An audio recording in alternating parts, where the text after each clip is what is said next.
जय श्री राम। जय कुंडली माता। अनाथ चक्र का मंत्र बड़ा चमत्कारिक है, आपका जीवन परिवर्तित कर देगा। यह हमारा पंचभूत का शरीर है। पंचभूत कौन से? पृथ्वी तत्व, जल तत्व, अग्नि तत्व, प्राण तत्व और आकाश तत्व। ये तो स्थूल शरीर है भाई, लेकिन इस स्थूल शरीर के अंदर सूक्ष्म शरीर है। वो सूक्ष्म शरीर है 5 कर्मेंद्रियां, 5 ज्ञानेंद्रियां और 5 प्राण और चित्त, मन, बुद्धि और अहंकार। ये हो गए 18 तत्व है। ये सब तत्व मिलकर के 5 कौन से? ये प्राण, ये अपान, उसके बाद में व्यान, ये समान, ये प्राण और ये उदान। ये हो गए 5 प्राण और 5 ही जो है ये इसके उपप्राण होते हैं। वो इस प्रकार 10 हो गए और 5 ज्ञानेंद्रियां और 5 करियों करके 18 तत्व होते। इस 18 तत्वों का जो पूरा सर्कल है नहीं, वो सूक्ष्म शरीर कहलाता है। और हमारा ये अनाहत चक्र है, ये सूक्ष्म शरीर में है। ये हमारा हृदय है। इस हृदय के अंदर अनाहत चक्र है। इस अनाहत चक्र के अंदर कहते हैं, शास्त्रों में लिखा हुआ है कि हृदय रूपी अनाहत चक्र है। ये चरखी है और इसका जो है डोरी है। ये पतंग उड़ाते तब हाथ में चरखी लेते, वो है। और जब डोरी है इसकी, वो प्राण है। और ये मैंने सूक्ष्म शरीर का जो चक्र बताया था, कर्मेंद्रिया, ज्ञानेंद्रिया, चित्त, बुद्धि, मन, अहंकार और 5 प्राण, ये मिलकर के सूक्ष्म शरीर है। और जब ये डोरी कट जाती है प्राण की, जब तक ये डोरी इस हृदय के अंदर रहती है तब तक तो ये शरीर जीवंत रहता है। लेकिन जब ये डोरी कट जाती है तो सूक्ष्म शरीर दूसरे गर्भ में जाकर के प्रवेश कर देता है, लेकिन अपने साथ में जो है सब ये संस्कार ले जाता है, वहाँ वासनाएं होती है। ये हमारा हृदय चक्र है, अनाहत चक्र है। ये तो भाग्य बदल देता है रे। जब इसमें एक गांठ है जिसका नाम है विष्णु ग्रंथि, ये विष्णु ग्रंथि खुल जाती। क्या हो जाती है? जब नया जीवन जब प्रारंभ होता है तो ये विष्णु ग्रंथि है, ये खुल जाती। और विष्णु ग्रंथि के खुलने से इसमें जो ज्ञान के रत्न भरे हुए हैं, जो सिद्धियां भरी हुई है, जो शक्तियां भरी हुई है, उससे अपने आप संचालित करने लग जाती है और साधक का जीवन अनेक महत्वपूर्ण हो जाता है। उसका भाग्य खुल जाता है, वह सौभाग्यशाली हो जाता है, वह धनवान हो जाता है, वह यशवान हो जाता है। इतना इसका महत्व। लेकिन भाई सूक्ष्म शरीर को करने के लिए हमें देखो एक सीधी छोटी सी बात बता देता हूँ। ये हमारे शरीर में 21,600 प्राण है, 21,600 प्राण है। ये इधर देखो, ये 100 मंत्र जपने से, क्या जपने से?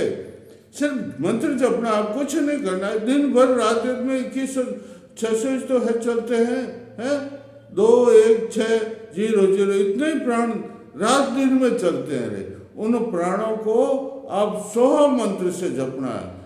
देख लो आप अच्छे से, समय खींचता हूँ, इसको बोलते हैं मन में विचार करना, बोलना नहीं है। वापस से चेक करिए, हम अरे अपना आप चलता है, कहने की जरूरत नहीं है, लेकिन आपको भावना करनी पड़ती। इससे ये शरीर, ये जो हमारा सूक्ष्म शरीर है, बिल्कुल सूक्ष्म से सूक्ष्म हो जाता। शास्त्रों में लिखा हुआ नहीं, हमारे शरीर में चेतन भूमि, अचेतन भूमि और अति चेतन भूमि, वह परम परमात्मा रहता है। इस सूक्ष्म प्राण के घोड़े पर बैठ करके सूक्ष्म शरीर वहाँ पहुँचता, दिशा तीर जिसे यहाँ तक दिशाएं हैं, इसके आगे दिशा नहीं, इसके आगे अति चेतन भूमि है, वहाँ पहुँचता, परमात्मा से मिलकर साक्षात करता है, उसका मोक्ष होता है। तो ये चीज़ें हैं भैया। लेकिन आपको 100 मंत्र जप, लेकिन एक बात अच्छी तरह से ध्यान कर लेना, 100 मंत्र जपते हैं तो जब इसकी सिद्धि हो जाती है तो जो आप मन में इच्छा करेंगे वो सब पूर्ण हो जाए। जो भी सकारात्मक विचार होना चाहिए भाई, नकारात्मक विचार बिल्कुल नहीं हो जाना चाहिए। जब अनाहत चक्र सिद्ध हो जाता है तो अब, और जब सोहम की सिद्धि हो जाती है तो आप सकारात्मक विचार करो, अपना भी मनोरथ पूर्ण करो, अगला जो आपका शिष्य है, साधक है, योगेश्वर है, दुखी है, उसके दुख दूर करने के लिए मन से जो वचन कहोगे वो सिद्ध हो जाएगा। तो ये है। और एक बात और, कैसे बिल्कुल सरल तरीके से ये जाग जाता है ना। कैसे जागता है? सिर्फ बैठ जाइए आप और सांस लीजिए, सांस अंदर जाता है तब को सांस अंदर जा रहा, मन में विचार करो सांस अंदर जा रहा, निकल रहा है सांस, बस और कुछ नहीं करना, आपको यही ध्यान करना, सांस अंदर जा रहा, सांस निकल रहा, सांस। इससे भी अनाहत चक्र जागृत हो जाता। और जब अनाहत चक्र जागृत हो गए तो आपका भाग्य ही जाग जाता है। साधारण से साधारण मनुष्य विलक्षण प्रवृत्ति का हो जाता, उच्चतर प्रवृत्ति का हो जाता, उच्चतम बन जाता, सिद्ध योगी बन जाता भाई। और मंत्र है इसके बहुत से यंत्र, एक बहुत छोटा सा मंत्र है, ओम हंस ओम परपत तर्पयामि। ये प्राण है ना, ये प्राण है नहीं, इस प्राण का ही मंत्र है रे। कौन सा मंत्र है? ओम हंस ओम परमपत तर्पयामि, ओम फट ओम हंस ओम परमपत तर्पयामि ओम। अरे ऋषि मुनि जो जपते थे ना तो गगनचारी बन जाते, उनका शरीर फूल के पंखुड़ी के समान हल्का हो जाए। वो आकाश में, अपन पढ़ते हैं शास्त्रों में, आकाश में विचरण करते, देवता आकाश में विचरण करते हैं। ब्रह्मा जी यद कर, विष्णु भगवान ब्रह्मा जी को, शंकर को याद करते, तत्काल सब देवता आकर इस विद्या से, कौन सी? ओम हंस ओम परमपत तर्पयामि और फट स्वा, इसका जो सिद्धि करते हैं तो अपना आप हो जाता है। ध्यान से, पूजा से सामग्री लेकर के, ये मंत्र उसमें रख करके, भोजपत्र पर लिख करके। देखो 5 प्रकार के पूजन होते हैं, एक पंचोपचार, एक दशोपचार और एक षोडशोपचार। षोडशोपचार मतलब मानसिक साधना करना, 16 प्रकार के जब मन से अपन उनको पढ़ाना, जपना, बताना है, चढ़ाना है। मंत्र बोल दिया ओम हंस ओम परमपत तर्पयामि, और फिर मंत्र को प्राण प्रतिष्ठित हो जाए, इसमें प्राण आ जाए, फिर उसको रख दीजिए, कुमकुम रख दीजिए, फिर लिखो आह्वान समर्पयामि, पाद्यम समर्पयामि, अर्घ्यम समर्पयामि। इस मंत्र को स्नानम समर्पयामि, पंचामृत स्नानम समर्पयामि, और वस्त्रम समर्पयामि, आभूषणम समर्पयामि, अक्षत समर्पयामि, चंदन समर्पयामि, ऋतुफल समर्पयामि, और कुमकुम और ये गुलाल समर्पयामि। फिर 5 चीजें, ओम हंस ओम परपत्यापि मंत्र और इसके देवता को गंधम समर्पयामि, पुष्पम समर्पयामि, दीपम समर्पयामि, नैवेद्यम समर्पयामि, तांबूल आदि सर्वोपचारण समर्पयामि।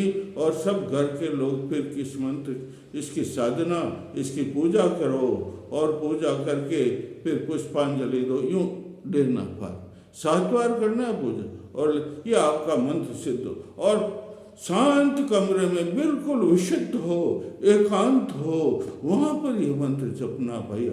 3 बार 3 दफे दिन में जपना है, प्रातः, सायंकाल और मध्याह्न। लेकिन शास्त्रों में ऋषि मुनि तो 5 बार जपते थे, लेकिन आप 3 बार जपो। 11 माला तो आपको जपना ही है, इस पट्टे की माला लेकर के 11 मंत्र तो आपको जपना ही है विधिवत। तो ये जागृत मंत्र जपने के बाद में आप 1 लाख मंत्र जब पूर्ण हो जाते हैं तो आप जो है कुछ माला के मंत्र बोल करके ओम हंस ओम परमपत तर्पयामि ओम स्वाहा करके होम करना, होम के बाद में तर्पण करना, उसके बाद अभिषेक करना, और अभिषेक के बाद में एक ब्राह्मण को भोजन करा देना, तब जाकर के इस मंत्र की सिद्धि हो जाती है और ये मंत्र बड़ा प्रभावशाली हो जाता है। और भी मैं कल आपको इसके बारे में बहुत से मंत्र बताऊंगा। बोलिए जय श्री राम, जय कुंडली माता की जय।